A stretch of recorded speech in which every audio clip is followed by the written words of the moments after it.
नमस्कार, knocking-news.com में आपका स्वागत है। मैं हूं गिरजेश वशिष्ठ। ईरान से डर नहीं लगता साहब, हिजबुल्लाह से लगता है। यही सिचुएशन इस समय इजराइल में है। इजराइल के जितने भी वहाँ के एक्सपर्ट हैं, डिफेंस के एक्सपर्ट हैं, वहाँ के विश्लेषक हैं, वो बार बार एक ही बात कह रहे हैं कि हिजबुल्लाह अब एक ऐसी ताकत के तौर पर सामने आ गया है जिसको इजराइल के लिए लड़ना, जिससे निपटना, जिसको हराना मुश्किल है।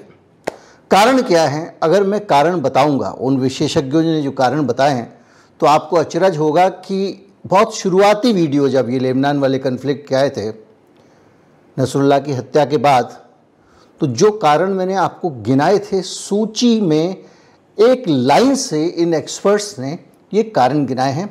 हारेट्स इजराइल का बहुत बड़ा अखबार है, उसमें एक रिपोर्ट छपी है जिसमें बहुत सारे एक्सपर्ट्स से बात की गई है, बल्कि कई रिपोर्ट्स इस तरह की हैं वहाँ पे जिनमें वही बातें दोहराई जा रही हैं जो मैंने आपको कही थी। अब सबसे बड़ी चिंता इजराइल की हिजबुल्लाह को लेकर क्या है, इसको हम समझेंगे। कहीं मत जाइए, चैनल को सब्सक्राइब कर लीजिए, मैं भी हाजिर होता हूँ।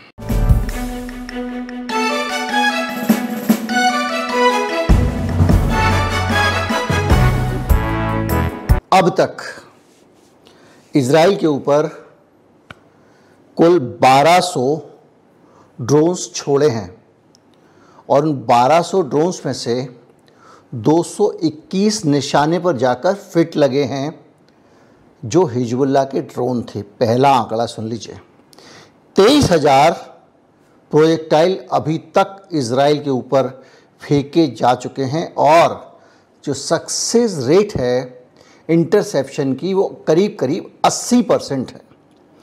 इस आंकड़े को लेकर वहाँ के विशेषज्ञ कहते हैं कि आंकड़ा बड़ा सुहावना लगता है, लेकिन इसका दूसरा पहलू भी है कि हर 5वां हमला इजराइल के ऊपर हिजबुल्लाह का कामयाब हो रहा है। और इसके पीछे अगर आप उस रणनीति को भी हिजबुल्लाह की देखें कि वो ध्यान बटाने के लिए इनके डिफेंस सिस्टम को, एयर डिफेंस सिस्टम को इंगेज करने के लिए यूं ही कुछ रॉकेट फेंक देता था और पीछे से हमला कर देता है, तो आपको लगेगा ये सक्सेस रेट तो बहुत ख़राब है। यानी निचोड़ ये निकल रहा है कि कुल मिला के हिजबुल्लाह जैसे चाह रहा है वैसे इजराइल का कुछ बिगाड़ पा रहा है। हारेट्स में जो लेख छपा है वो लेख बहुत सारी बातों की तरफ आपका जो है वो ध्यान बिठाता है।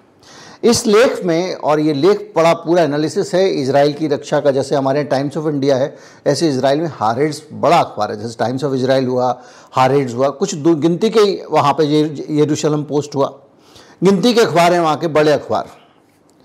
तो हारेट्स लिखता है में जो है ओरना मिरांजी का एक बयान है, जिन्होंने कई दशक तक मिलिट्री के लिए काम किया है, नेशनल सिक्योरिटी काउंसिल में रहे हैं और सीनियर रिसर्चर हैं institute of national security studies इन तेल अवीव। उनका कहना है कि इजराइल को अभी ये समझ लेना चाहिए कि वो जो हिजबुल्लाह है वो अपनी 10% कैपेसिटी का ही इस्तेमाल कर रहा है। उसके पास में जो क्षमता है उसके हिसाब से वो एक दिन में 2000 रॉकेट एक साथ फेंक सकता है, और वो 2000 रॉकेट फेंकने की जो उसकी क्षमता है उसका इस्तेमाल ना करके केवल 200 ही फेंक रहा है। तो फुल फ्लेजेड हमला जब हिजबुल्लाह करेगा, पूरी क्षमता का इस्तेमाल करेगा, तो इजराइल का क्या होगा इसकी कल्पना की जा सकती है। मैं नहीं कह रहा हूँ, वो लोग कह रहे हैं। उनका कहना यह है कि हमारे पास जो सिस्टम है जिसको आयरन डोम को पूरी दुनिया में एकदम भजा जाता था, वो इतना काबिल नहीं है कि हिजबुल्लाह के हमलों को रोक सके। दरअसल इसके साथ साथ एक चीज़ और बताई जा रही है जो बड़ी इम्पॉर्टेंट है और जिसका तोड़ कोई नहीं निकाल पा रहा और जिस पे सोच सोच के इजराइल परेशान है। और ये वो बातें जो मैंने आपको शुरू में कही थी। दरअसल इन्होंने गलत नीतियों के कारण अपने ही पांव पर कुल्हाड़ी मारी है। हम सब जानते हैं कि मोसाद का जो जासूसी का नेटवर्क है, गोपनीय सूचनाओं का नेटवर्क बहुत ज़बरदस्त है। हर जगह तक वो घुसा हुआ है और यहाँ तक कि नसरुल्लाह के दाएं बाएं के लोगों के बीच में भी वो मौजूद था। ईरान में भी जो वहाँ के डिफेंस चीफ के ऊपर भी वहीं के पूर्व राष्ट्रपति ने आरोप लगाए कि वो उनके लिए, इजराइल के लिए काम करता है, मोसाद के लिए। तो मोसाद का इतना स्ट्रांग नेटवर्क था। हिजबुल्लाह के वहाँ पर भी मोसाद के पास एक स्ट्रांग नेटवर्क था। नसरुल्लाह के आसपास के लोगों में उसकी पैठ थी, कहाँ कौन से हथियार लगे हुए, और यहाँ तक कि उनके वॉकी टॉकी के अंदर ब्लास्ट कैसे करना है ये भी इनके हाथ में था। हुआ ये कि इन्होंने जब युद्ध की शुरुआत हुई तो शुरुआत करते ही अपने सारे पत्ते खोल दिए। मैंने आपको उस वक़्त जब ये हुआ था तब भी बताया था। एक तो उनका कम्युनिकेशन सिस्टम फेल करने की कोशिश की, उनके सारे पेजर वॉकी टॉकी उड़ा दिए। तो जो चीज़ सही समय पे करनी चाहिए थी वो काम इन्होंने पहले ही कर लिया। और दूसरा, नसरुल्लाह की हत्या, और उसके बाद जो नंबर 2 आया उसकी हत्या की जो दावा इन्होंने किया। इन दोनों चीज़ों के बाद सबसे बड़ा नुकसान इनको ये हुआ कि पूरी रणनीति हिजबुल्लाह की बदल गई है, कमांड सिस्टम बदल गया है, SOPs बदल गए हैं, और अब उनका जब प्लान बी एक्टिव हो गया है तो इनको उसके बारे में कुछ पता नहीं चल रहा है, क्योंकि इन्होंने जितने हथियार थे अपने सारे चला दिए। अब अगर मान लीजिए वो दौर था, नसरुल्लाह के आसपास के लोग इनके साथी थे, तो एक भी फैसला होता तो इनको सूचना मिलती रहती। अब ये एक्सपर्ट कह रहे हैं कि वहाँ से जो हमको जिस तरह की गोपनीय जानकारियाँ मिलनी थी वो मिलनी बंद हो गई हैं, पहली चीज़। और दूसरी चीज़ ये कि अब उनके यहाँ कहाँ से कमांड सिस्टम चल रहा है, उनके जो चीफ हैं कहाँ बैठे हुए हैं, कौन आदमी फैसले ले रहा है, कहाँ फैसले ले रहा है, इसको लेकर इजराइल को कुछ नहीं पता। और जो पता था उसको इन्होंने ख़त्म कर दिया। यानी समझिए कि अपने ही तार काट दिए इन्होंने, अपने ही कान और आंखें फोड़ ली और अपने कान ही नष्ट कर लिया। तो क्या हुआ कि ये एक ब्लाइंड गेम हो गया इजराइल के लिए। कौन सा? हिजबुल्लाह वाला। ईरान ब्लाइंड गेम नहीं है, ईरान में आज भी उसके नेटवर्क हैं। इसलिए मैंने कहा कि ईरान से डर नहीं लगता साहब, हिजबुल्लाह से लगता है, क्योंकि हिजबुल्लाह इनको सरप्राइज पे सरप्राइज दिए जा रहा है। जो ड्रोन धमाका हुआ है उनके जो आर्मी बेस पे, वो धमाका सामान्य धमाका नहीं था। आप सोचिए कहाँ दूर से लेबनान से उड़ता हुआ एक ड्रोन गया है और डाइनिंग रूम के अंदर घुस के, यहाँ पे आर्मी के लोग डाइनिंग रूम के अंदर घुस के ब्लास्ट किया उसने। आप सोचिए, और ये सोच रहे थे कि हमने उसको इंटरसेप्ट कर लिया। और हिजबुल्लाह ने वो ड्रोन के फुटेज जारी किए हैं कि किस तरह से बिंदास वो उड़ता हुआ गया है और इनसे कुछ नहीं हो पाया। क्यों? क्योंकि ये जो ड्रोन का नेटवर्क है इसके बारे में भी हिजबुल्लाह को पता है कि किस तरह से ड्रोन का इस्तेमाल करना है, कि इजराइल पता तक नहीं लगा पाया। और तो और उसने चुन चुन के इनके जो एयरबेस हैं, जिन जगहों से ये अपनी फ़्लाइट लेते हैं, जहाँ से रॉकेट छोड़ते हैं, उन जगहों पे भी असर डाला है। और सबसे सनसनीखेज सूचना ये है कि जो मोसाद का हेडक्वार्टर है उसके ऊपर जाकर भी हिजबुल्लाह बम गिरा के आ चुका है। यानी कुल मिला के जो सिचुएशन दिख रही है उसमें हिजबुल्लाह ने बार बार इजराइल को चौंकाया है, सरप्राइज़ किया है, और इसको समझ में नहीं आया कि क्या करें, जिसके कारण ये लगातार कमज़ोर स्थिति पहुंच गए हैं। इजरायली सेना जैसे ही घुस रही है अंदर, उसको पीछे धकेल दिया जा रहा है। और सबसे दुर्भाग्यपूर्ण ये है कि इजराइल अब जो हमले कर रहा है वो हमले खिसियाहाट में नागरिक ठिकानों पे कर रहा है। ताज़ा हमला, एक गांव चुना उसने जो उत्तरी लेबनान में। अब उत्तरी लेबनान को ऐसे समझिए कि वो हिजबुल्लाह का एरिया नहीं है। लेबनान का जो दक्षिणी भाग है वो इजराइल की सीमा से लगा हुआ है। यानी इजराइल के ऊपर हिजबुल्लाह का इलाका लेबनान का, उसके बाद बाकी लेबनान, और लेबनान जहाँ ख़त्म होता है वहाँ पर एक ईसाइयों की कॉलोनी है, उसके ऊपर इन्होंने बम गिरा दिए, बिल्डिंग्स के ऊपर, रेजिडेंशियल इलाके में। कई लोग उसमें मारे गए। अब युद्ध हो रहा है आपका इस बॉर्डर पे, और युद्ध हो रहा है हिजबुल्लाह के साथ, ना कि लेबनान के साथ। उस देश के साथ आपका युद्ध नहीं हो रहा है, उसकी सरकार के साथ नहीं हो रहा है, एक मिलिशिया के साथ हो रहा है। और आप उस कोने पे जाके बम गिरा रहे हो, और वहाँ पर जितने ईसाई बेचारे जो डर डर कर भागे थे वो रह रहे थे। वो पूरा ईसाई बाहुल इलाका है, वो बिल्डिंग पूरी की पूरी, और उसमें बड़ी संख्या में ईसाइयों का आप क्या लेने देना आपके झगड़े से? आप हिजबुल्लाह है और आप यहूदी हो। वहाँ जाकर उन्होंने अटैक कर दिया। तो इस तरह की रोज रोज नई नई चीज़ें इनके साथ आ रही हैं। और सबसे बड़ी बात यह है कि ये कहा जा रहा है कि अभी इजराइल में तब तक शांति है जब तक जनता को भरोसा है कि इनकी सेना हिजबुल्लाह से रक्षा करने की स्थिति में है। तो ये जैसे ही जनता को बोलते हैं चले जाओ बंकर में, तो तुरंत चले जाते हैं और वो पूरा कॉपरेट कर रही है। और ये जो पॉपुलेशन इंड्योरेंस है वो हिजबुल्लाह के ड्रोन अटैक और दूसरी चीज़ों से वहाँ की जनता को काफ़ी बचाने में मदद कर रही है। लेकिन जिस दिन ये भरोसा हो जाएगा कि भैया आईडीएफ कुछ भी नहीं कर सकता, कहीं से भी आ जाएंगे, तो ये तबाही और ज़्यादा बढ़ जाएगी। बार बार ये कहा जा रहा है कि जो प्लान्ड अटैक हैं उनको रोकने में पूरा इजराइल का डिफेंस कमज़ोर साबित हो रहा है। आंकड़े देखोगे जो मैंने शुरू में बताए तो 10 में से 8 से थोड़ी कम मान लीजिए, क्योंकि 1200 में से 221 तो उनके कामयाब हो गए, 8 मान लीजिए, तो 80% हमले उनके जो है वो ये रोक पा रहे हैं। 20% बड़ा नंबर होता है। और अगर आप मैदानी लड़ाई भी देखोगे, युद्ध होता है मान लीजिए यूक्रेन और रूस का हो रहा है, तो ये माना जाता है कि अगर दोनों समान लेवल पे हैं तो 1:3 का रेशियो लेके चलना पड़ता है।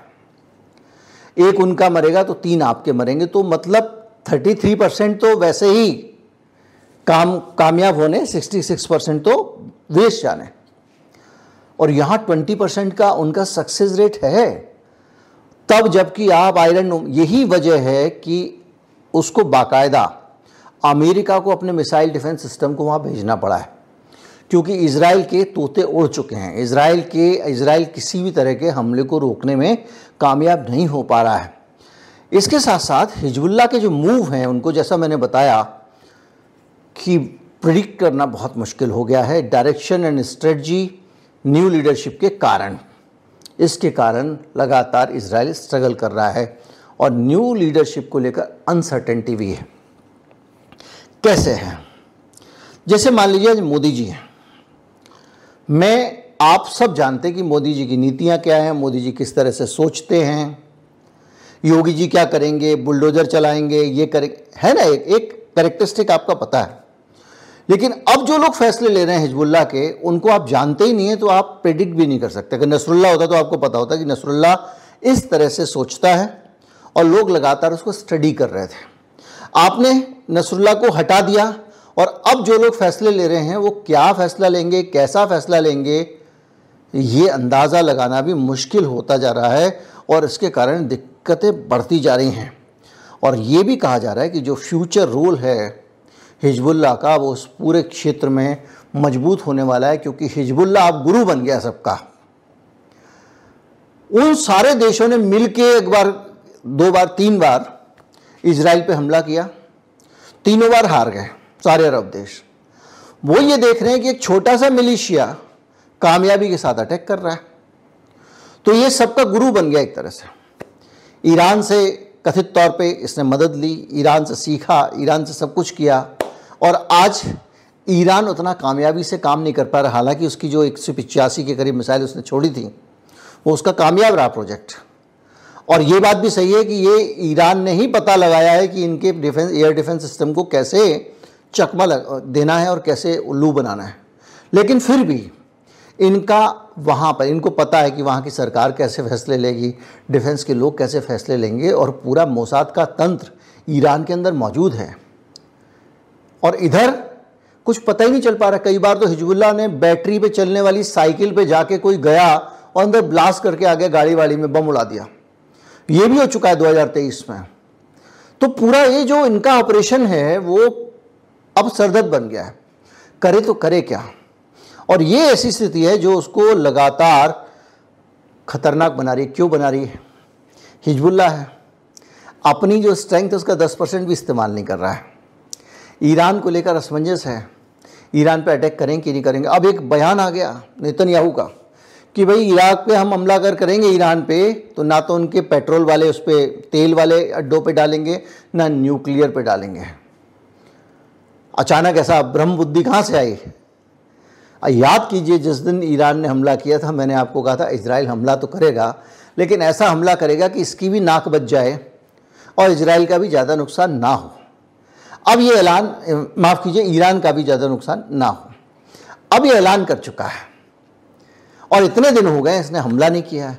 अब उसको कुछ ना कुछ तो करना ही पड़ेगा, प्रतीकात्मक, जैसे वो होता है ना अपने यहाँ बहुत सारा प्रतीकात्मक होता है कि भाई इसकी शादी जो है ये मांगल, पंडित लोग बोलते हैं मांगलिक के साथ शादी हो गई, तो बोले क्या करो, बोले एक बार हंडिया से उसकी शादी करा दो और हंडिया मर जाएगी, है ना। जैसे हलाला का सिस्टम है, वो एक व्यवस्था ऐसी कि आपने अगर किसी को तलाक दे दिया तो आप उससे दोबारा शादी नहीं कर सकते जब तक कि उसका कहीं और विवाह ना हो, और विवाह होने के बाद में वहाँ से उसका तलाक ना हो जाए तब तक आप दोबारा उस स्थिति से शादी करने की सोच भी नहीं सकते हैं। ये व्यवस्था इसलिए बनाई गई है ताकि आप तलाक देने से पहले 10 बार सोचें कि जिस औरत को अपनी ज़िंदगी से आप अलग कर रहे हैं ऐसा नहीं होगा, फिर दोबारा वो आपको उपलब्ध नहीं होगी, खिलौना नहीं है।